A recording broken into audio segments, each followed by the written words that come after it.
sera élu le plus bel homme d'Europe? Vous aurez la réponse ce week-end. En attendant, voici quelques images qui feront plaisir à nos téléspectatrices. Il s'agit des dernières répétitions de la grande finale Mister Europe Euronation 2022. Cette année, elle se tient à Mayotte, sur la place de la République à Mamoudzou. Un événement présenté par deux personnalités françaises, Clara Morgan et Philippe Candelero. Avec nous ce soir, Mariam Hassani, l'organisatrice de l'événement. Bonsoir, et merci d'être là. Merci. Alors, un concours d'envergure internationale qui se déroule à Mayotte, ce n'est pas la première fois. Et on aimerait savoir, est-ce que c'est compliqué d'imposer la destination Mayotte pour ce type d'événement en Europe? Je vais vous dire que bien sûr, tout simplement parce qu'on a déjà des candidats en fait qui n'ont pas pu venir parce que leur ambassade leur a empêché en fait de venir parce que Mayotte était sur liste rouge. Donc oui, vendre la destination de Mayotte est compliqué, mais je suis convaincue que la chaleur des Mahorais, la joie de vivre des Mahorais, l'accueil des Mahorais et toute la beauté de notre île a sa place au sein de l'Europe et dans le monde entier. Donc c'est la raison pour laquelle je pense qu'un événement comme ça peut vraiment valoriser notre île. Mais vous avez fait quoi d'ailleurs pour les convaincre de venir, alors en dehors de tous ces atouts évidemment On diffusait les images quand même parce qu'ils ont vu les images de 2015, ils ont vu l'île au sable blanc, ils ont vu la course de pirogue, ils ont vu le mont Chungi, et c'est vrai que comme notre île est tellement mystérieuse, et c'est vrai que ça a creusé à mon avis dans leur imagination la possibilité de venir et de vivre l'expérience chez nous. Alors un tel événement, ça représente quoi en termes d'organisation?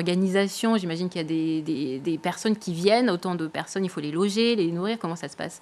Tout à fait, donc on a un comité de 25 personnes qui logent dans un hôtel à Mayotte, et c'est vrai qu'en matière d'organisation, ce n'est pas très facile, mais je pense qu'avec de la volonté et l'envie aussi d'accueillir ces gens-là et de leur montrer qu'effectivement, on n'a pas des grandes infrastructures, mais le peu qu'on a, on peut les accueillir et ils peuvent revenir quand ils le veulent, en fait. Alors, parlez-nous de cette élection. Comment ça va se passer?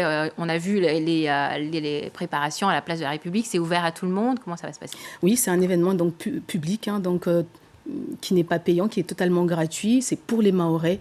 Donc, on demande juste aux Mahorais de venir soutenir donc, l'événement, d'être fiers d'accueillir un événement international. Tous nos compatriotes des îles n'ont pas eu cette opportunité-là. Donc, je convie les Mahorais à venir soutenir, à regarder, et pour que ces personnes qui repartent chez eux avec les étoiles plein les yeux en continuant à dire que les Mahorais sont des belles personnes en fait et qu'ils aient envie de revenir. Alors, dernière chose, j'ai vu que c'était diffusé en direct sur YouTube aussi.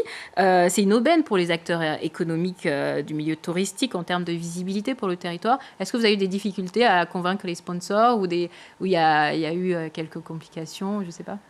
Dites-vous bien que l'événement est diffusé dans 52 pays européens et on a même d'autres pays internationaux qui se sont greffés à la diffusion de l'événement, dont Dubaï, le Liban, le Maroc et la Tunisie. Donc Mayotte sera vue dans le monde entier demain. Et ça, c'est une fierté pour nous parce que c'est vrai qu'avoir ces images à chaque fois de pays où il y a des délinquants ou d'être dans une liste rouge n'est pas très valorisant pour nous. Et là, c'est vraiment une aubaine pour nous de pouvoir donner le meilleur des Mahorais et de Mayotte ce jour-là. Donc, caribou.